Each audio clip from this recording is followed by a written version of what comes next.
తిరుమల కలియుగ ప్రత్యక్ష దైవం శ్రీ వెంకటేశ్వర స్వామి వారిని వీఐపీ బ్రేక్ విరామ సమయంలో పలువురు ప్రముఖులు దర్శించుకొని మొక్కులు చెల్లించుకున్నారు.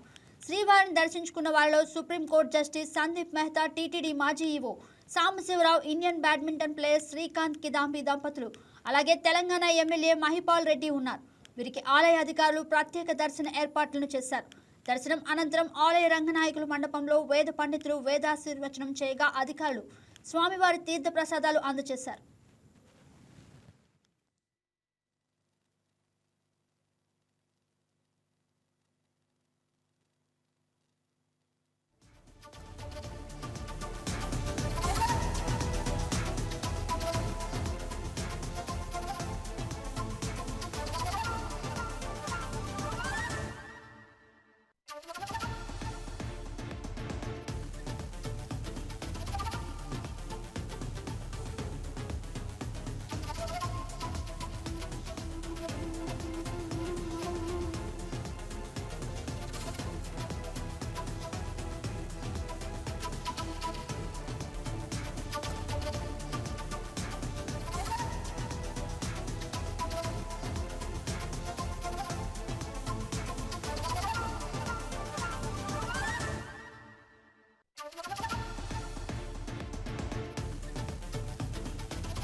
ఈ వీడియో మీకు నచ్చినట్లయితే లైక్ కొట్టి షేర్ చేసి మా వైకే టీవీ ఛానల్ని సబ్స్క్రైబ్ చేయండి.